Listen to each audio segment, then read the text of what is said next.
জোহার, নমস্কার বন্ধুরা। আজকে একটা দারুণ রেসিপি নিয়ে এসেছি। আপনারা হয়তো অনেকেই কখনো খেয়েও দেখেননি এই রেসিপিটা, হয়তো চোখেও দেখেননি, মুখে শুনেছেন, হয়তো চোখেও দেখেননি। আমি আজকে সেই অপূর্ব অথেন্টিক রেসিপিটা আমি নিয়ে এসেছি। তো আমি এখানে নিয়েছি মুরগির মাংস। মুরগির মাংসগুলো ছোটো ছোটো পিস করেছি। এবার মুরগির মাংসর মধ্যে জিরে, ধনিয়া, হলুদ, আদা রসুন পেস্ট এবং সরষের তেল, স্বাদ মতো লবণ দিয়ে সুন্দর করে ম্যারিনেট করে রেখে দিয়েছিলাম 2-3 ঘন্টার মতো। সুন্দর ম্যারিনেট হয়ে গেছে। 2 থেকে 3 ঘন্টার মতো ম্যারিনেট করে রাখলে খুবই ভালো। ওর থেকে বেশি থাকলে আরও ভালো। যত ম্যারিনেট হবে মাংসটা তত সেদ্ধ হবে তাড়াতাড়ি।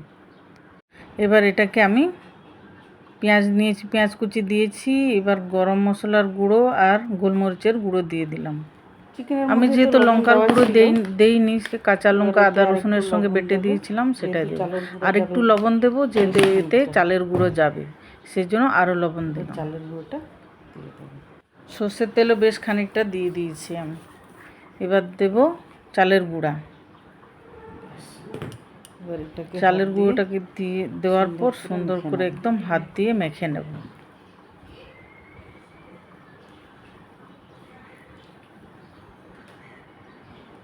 এই যে কেটলিতে একটু জলটা গরম করে রেখেছি, সামান্য গরম জল দেব।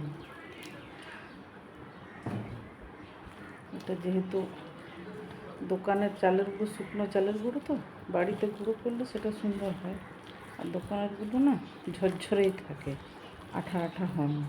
এবার গরম জল দিলে এটাতে একটু আঠা আঠা হয়, পিঠেটাও সুন্দর নরম হয়।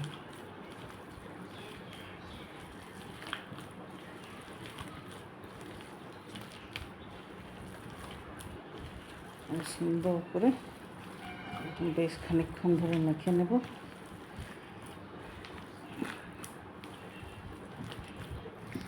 তো এবার সুন্দর করে মেখে নিয়েছি। এবার এতে অ্যাড করে নেব ধনিয়া পাতা। ধনিয়া পাতা অল্প ছিল, তো ধনিয়া পাতা হচ্ছে অপশনাল, দিতেও পারেন নাও দিতে পারেন, যার যেরকম ভালো লাগে সেরকম। এই যে কলা পাতা নিয়েছি, কলা পাতার মধ্যে খুব সুন্দর করে আমি হাত দিয়ে চেপে চেপে স্প্রেড করে নিয়েছি। এবার উপরে আরেকটা কলা পাতা দিয়েছি।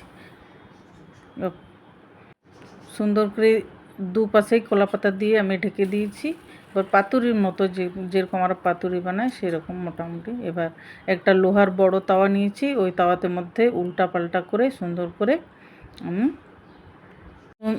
আমি পুড়িয়ে নেব, যতক্ষণ না কলা পাতাগুলো পুড়ে যাচ্ছে। এই যে দেখুন কালো কালো পুড়ে গেছে, তার মানে আমার সুন্দর হয়ে গেছে। এই যে দেখুন বন্ধুরা কি সুন্দর হয়েছে আমার মাংসের পিঠা।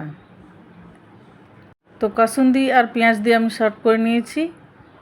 বাহ, কী সুন্দর টেস্ট হয়েছে। ওহো, কাসুন্দি আর মাংসের পিঠা, আর যদি এরকম পেঁয়াজ স্যালাড থাকে, আর কিচ্ছু লাগে না।